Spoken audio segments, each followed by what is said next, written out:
Lost to end, but I think you're proud of the what performance the boys showed with the bat. Yes, actually, if you look at it, it's only the second tournament as in 50 overs tournaments, and obviously the amount of courage they've shown, the amount of talent they've shown, they are the next power in, I would say, in 50 over cricket, in associate crickets. Obviously, they need a bit of time, they need a bit of experience, and once that's there, I hope they'll be beating those teams. Looking back, the first game against Mulpani, did you think that if that would have been better, the story would have been different? No, to be honest, again, this would have been our quarter final. They are a much more experienced side. They've been in the game for a long time. To be honest, today only the experienced one, not the. By talent-wise, we were just good enough, but experience-wise, they were more experienced. They've been in the game for a long time now, and I would say Nepal or Oman and all those teams, UAE as well. They've been playing top cricket for the last maybe 15 to 20 years. And to be honest, if you look at the Saudi team, this new Saudi team has only been playing together for 1 year. So the difference is there. But obviously, as I said, they can beat us by their experience. The talent is there, and we've got a big pool of players, and we are going to come back strong.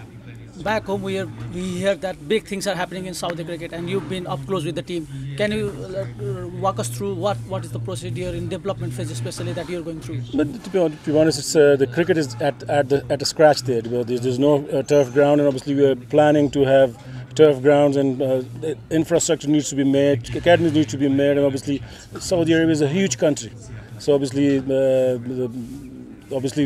have to have high performance centers almost in every city, at least five of them, and which are under plan. But as I said, it's building a stadium or building a grounds. It's not an easy thing to do actually. It's in plan. Obviously, it's going to take a time. But obviously, when it's ready, the players are there, the numbers are there. You just need to just train them well. So we've seen you in the back in the fold after your name in UAE and Afghanistan. So in between we didn't see you much, but you're back with the Saudi Arabia. Do you think Saudi has what it takes to fight with the big dogs like test teams, or do you think among the associates they have good backup plan to fight and come in the frame? Well, to be honest, the sky is the limit. Actually, it depends on how we take the team, how our government take the team, how we play cricket and how we take the cricket as well. Like if we get the full support, nothing can stop us to qualify for World Cups. Like I'm not talking about like too big cricket, but obviously we can qualify for T20 World Cups. We can qualify for 50 overs World Cup. Given time, obviously, and experience, plus the amount of cricket they need to play, the quality of cricket they need to play domestically and internationally. Once that's there, that's organized, and there's nothing to stop us, to be honest. So on paper you have one win, one no result and two loss. But what are you taking away from the performance that you've seen here? To be honest, the boys are going to take experience from this tournament. Last tournament they play the qualified Challenger Club. They just to be honest, they won straight, and they showed their class. Here the teams were big. They were more experienced. Pitches were different. Conditions were different. They had to adjust with it, and obviously international cricket is all about it. Different pitches, different condition, crowd pressure, the pressure of camera, and all. So they are getting the taste of it step by step, and I'm happy with the performance. You should be gutted that the game against Nepal was washed out, and we talked to the players. They were expecting huge crowd in front. Do you think that experience is missing still in the team? Yeah, that was the experience that I wanted them to experience, because in big matches they'll have big crowds. They haven't got any big. We don't get any big crowds back home. That would have been good for them, to be honest, to taste a bit of that pressure as well, to playing a home team.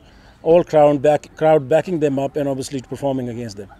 So the 50 over format is in a pause for now, and the focus will be on T20 format. So what do you expect of the team in T20 qualifier special that's coming up? The thing is that obviously, as I said, the team is good enough. They've got talent. We've got a good pool of cricketers. All they need is much more and more cricket, and obviously playing against the tough sides, and obviously organizing our domestic cricket to that level to produce good cricketers. We need to organize our domestic cricket and take it to that level where they could produce good cricketers, and they play everyday quality cricket. It's not that they come to tournaments 3 times a year or 4 times a year. It's not going to change anything. The things which are going to change things will be the top quality domestic cricket. And when they play every day the same type of cricket, the quality and the brand of cricket, then obviously you'll see the change.